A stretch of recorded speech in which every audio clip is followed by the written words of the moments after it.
క్రీస్తునాథుని యందు మికిలి ప్రేమైన సహోదరి సహోదరులారా, ఈరోజు మనం ఈస్టర్ కాలంలో 3వ ఆదివారం జరుపుకుంటూ ఉన్నాం.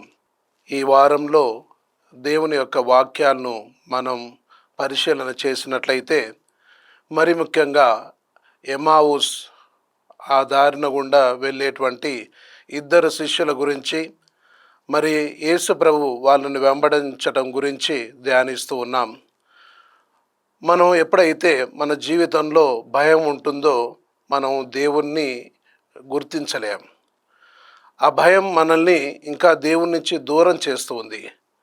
ఆ భయమే ఈరోజు మనం చూసేటువంటి ఆ ఇద్దరు శిష్యుల్ని కూడా దేవుని నుంచి దూరంగా భయం తరిమేస్తుంది.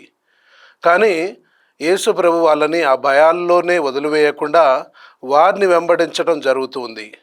ఇది యేసు ప్రభు యొక్క ప్రేమ గుణం. మనం భయంతో పారిపోతూ ఉంటే యేసు ప్రభు ప్రేమతో మనల్ని వెంబడిస్తూ ఉంటారు. అది ఈ యొక్క ఎమావుస్ సంఘటనలో మనం చూస్తూ ఉన్నాం. ప్రియ సహోదరి సహోదరులారా, ఒకానొక సందర్భంలో సెమినార్లో హోమ్లెటిక్స్ అంటే ప్రసంగాలు ఎలా చెప్పాలి అని ఒక ప్రొఫెసర్, బాగా దాంట్లో చాలా ప్రావీణ్యం గల వ్యక్తి వచ్చి ఇక సెమినేరియన్స్ అంటే గురు విద్యార్థులకు బోధిస్తూ ఉన్నాడు ఎలా ప్రసంగం చెప్పాలి అని. అయితే ఆయన ఒక అంశం తీసుకున్నాడు. ఏంటి అంటే మోక్షం గురించి చెప్పినప్పుడు మీలో ఉన్నటువంటి ఆ ముఖ తేజస్సు కనిపించాలి, ఆ ముఖంలో వెలుగు కనిపించాలి, ఆ ముఖంలో ప్రకాశం ఎక్కువగా కనిపించాలి, భావాలు చాలా తేజస్సుగా ఉండాలి, ముఖ లక్షణాలన్నీ కూడా వెలుగుతున్నట్టు కనిపించాలి, ఎందుకంటే మీరు మోక్షం గురించి మాట్లాడుతున్నారు అని అన్నప్పుడు ఒక అబ్బాయి, ఒక సెమినేరియన్ లేచి, మరి నరకం గురించి మాట్లాడేటప్పుడు మన ముఖం ఎలా ఉండాలి అని అడిగితే, నీలో ఉన్నటువంటి ఆ మామూలు ముఖం సరిపోద్ది, నీ ముఖం చూస్తే నరకంలాగానే కనిపిస్తుందిలే అని అన్నారట. ప్రియ సహోదరి సహోదరులారా, ఈరోజు మనం గమనించినట్లయితే ఆ ఎమావుస్కి వెళ్ళేటువంటి ఆ శిష్యుల్లో భయం అంటే ఫియర్స్ అండ్ టీయర్స్, దానివల్ల వాళ్ళు క్రీస్తు ప్రభుని గుర్తించలేకపోతున్నారు. ఎందుకంటే క్రీస్తు ప్రభు వాళ్లకు వాక్య పరిచర్య చేశారు, అటు తర్వాత వాళ్ళతో భుజించారు. ఎప్పుడైతే ఇవన్నీ కూడా గమనించారో వాళ్ళు యేసు ప్రభుని గుర్తించగలిగారు. అంటే ఈ రెండు అంశాలు కూడా ప్రతి పూజలో జరుగుతాయి. అంటే దాన్నే మనం రొట్టె బల్ల, వాక్కు బల్ల అని. అయితే ఈ రొట్టె బల్ల, వాక్కు బల్ల, వీటి ద్వారా మనం యేసు ప్రభుని తెలుసుకోగలుగుతాం. అలాగే ఎమావుస్కు పారిపోయేటువంటి ఆ శిష్యులు కూడా ఎప్పుడైతే క్రీస్తు ప్రభు వాక్య పరిచర్య చేశారో, ఆ తర్వాత రొట్టెను విరిచారో, అప్పుడు వాళ్ళు ఆయన్ను గమనించారు, గుర్తించారు. ఇక ఈయన యేసు ప్రభు అని ముందుకు సాగారు, ఆయనతో పాటు వెళ్ళారు. కాబట్టి మనం కూడా చాలాసార్లు ఈ భయాలతో దేవుణ్ణి గుర్తించలేకపోతూ ఉంటాం. అందుకే సెయింట్ జెరోమ్ వీళ్ళు అంటారు, ignorance of the scripture is ignorance of Christ అని. అంటే బైబిల్ జ్ఞానం లేని వారికి క్రీస్తు జ్ఞానం ఉండదు అంటారు. అంటే మన వాక్కుకు ప్రాధాన్యత ఇవ్వాలి. అదేవిధంగా Eucharist is the source and summit of every Christian life. అంటే ఈ యొక్క దివ్య ప్రసాదం క్రైస్తవునికి ఒక పునాది గమ్యంగా కావాలి.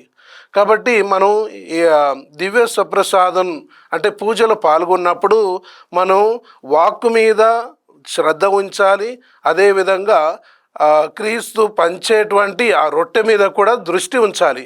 అప్పుడే మనం ఆ క్రీస్తు ప్రభుని నిండుగా అనుభవించవచ్చు. ప్రియ సహోదరి సహోదరులారా, అందుకే యోహాను సువార్త 1వ అధ్యాయం 1వ వచనంలో చూస్తే, వర్డ్ వాస్ గాడ్ అంటే వాక్కు దేవుడయ్యాడని, తర్వాత ఆ వాక్కు శరీరం దాల్చింది అని. కాబట్టి ఈ యొక్క ఎమావుస్ ఈ యొక్క ప్రయాణంలో కూడా ఆ శిష్యులు ఇద్దరు పేరు, ఒకరు క్లియోఫాస్ అని ఉంది, మరి ఒకరి పేరు ఏం చెప్పలేదు. అంటే ఆ తెలియనటువంటి పేరులో ఎవరుండాలి? నువ్వు నేను ఉండాలి. కాబట్టి మనం కూడా తెలియనటువంటి శిష్యులుగా ఉండవచ్చు. పేరు అందుకే ఇవ్వలేదేమో అని నేను అనుకుంటున్నాను.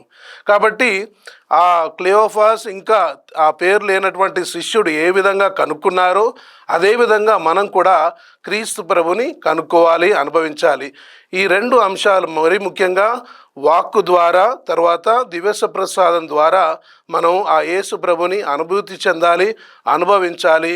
ఇంకా మరి ముఖ్యంగా ఆ దేవుణ్ణి ప్రేమించాలి ప్రియ సహోదరి సహోదరులారా. కాబట్టి మనం ఈ యొక్క ప్రయాణాన్ని చూస్తే యెరూషలేము నుంచి ఎమ్మావుస్కి 7 కిలోమీటర్లు.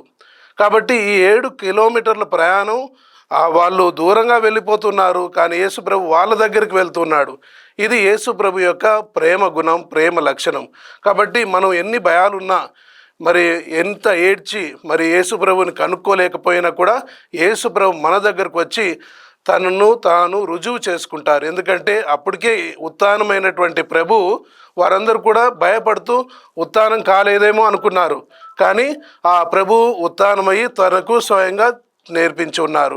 కాబట్టి ప్రియ సహోదరి సహోదరులారా, మనం కూడా దేవుని యొక్క వాక్కు మీద దృష్టి ఉంచి, తర్వాత తాను మనకిచ్చేటువంటి ఆ దివ్య సుప్రసాదం మీద శ్రద్ధ ఉంచినట్లయితే తప్పనిసరిగా ఆ ఎమ్మావుస్కు వెళ్ళేటువంటి శిష్యులు ఏ విధంగా క్రీస్తును అనుభవించారో అదేవిధంగా మనం కూడా అనుభవించి ఆ యొక్క సంతోషాన్ని ఎంత గొప్పగానో మనం మన జీవితాల్లో పంచుకోవచ్చు, మరి అనుభవించవచ్చు. ఆమెన్.